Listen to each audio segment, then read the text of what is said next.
Yeah, Viola's got a good program down there. Division II in Orange County area, kind of the Whittier, Orange County, north of Orange County. Solid program. That's Champness. Looks really good. I just kind of spotted her on the rail, just being smart, being patient in a tactical race, and then you pick your spot and you go. You just got to time it right. I appreciate Davis's gumption. So this is the last of our women's section before we go back to men, and we'll return for more women's sections later. Grace Kenny of Cal State Stanislaus. Now Davis from Western Washington, by the way, is a freshman, so we get it. She's still learning. And maybe a bit of nerves played a role there. So let's look at our field here. Kenny from Stanislaus, Emily Noone, Marquette, Michaela Wise, North Dakota. And she ran 18:33 last night. Do you know how many mistakes I made when I was a freshman in college? That was the least of the mistakes that I made. So you're good, Hila Davis. You're going to be a star. Just keep doing it. Hannah Perrin, totally agreed. And, you know, this is quite a stage to perform on when you're a freshman. So Perrin, Montana State, Ellie Postma, Seattle U, Carly McGlynn from Boulder Underground. And keep an eye on Postma from Seattle U. She ran 2:13 last night.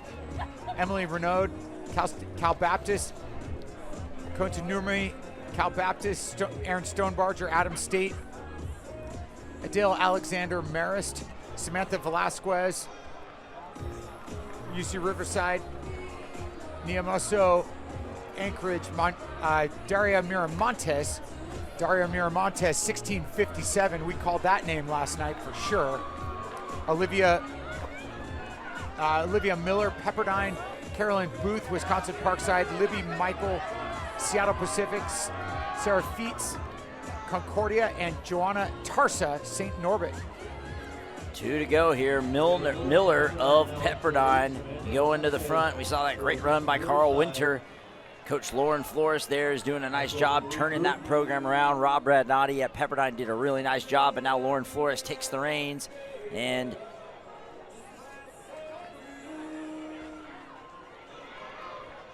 she's got things moving in a great direction. And here we got Miller, Olivia Miller of Pepperdine, but in on the rail, looking good. Hannah Perrin.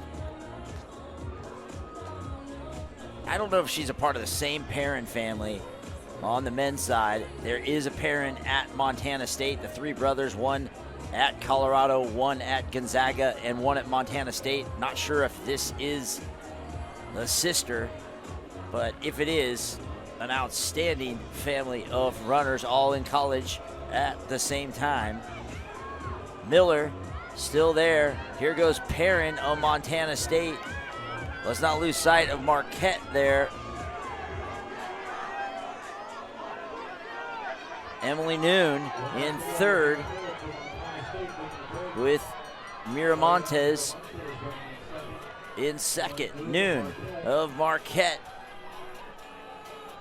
Marquette stayed at my hotel. I want to see a heat win from Marquette. Let's go, Best Western Covina.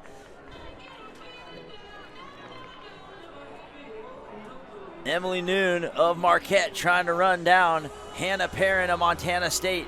Here comes Seattle Pacific's Libby Michael. Libby Michael, there's Noone of Marquette.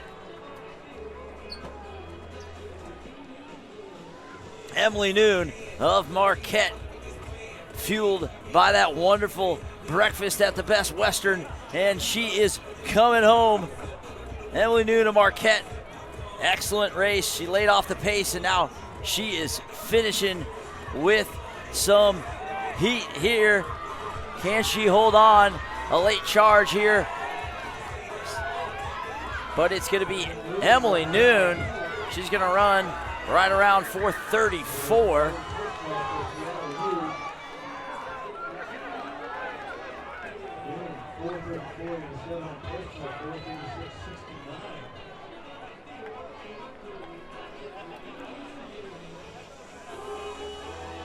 And her team and coach are fired up for her. That's probably been my favorite part all week. again, the access that Azusa Pacific has provided the athletes and coaches, and you don't get to see that a lot of other meets. Usually they cross the finish line, they get ushered over to some, holding area, and they might not see their coach for another, 10 or 15 minutes. Right here, the coaches and athletes are running right there. You get to see that immediate elation and satisfaction. Look at that from all these athletes. We've seen that for 3 days.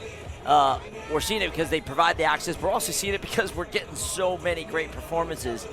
And it's just awesome. That might be the best part of this whole meet. I mean, the collegiate record was really cool.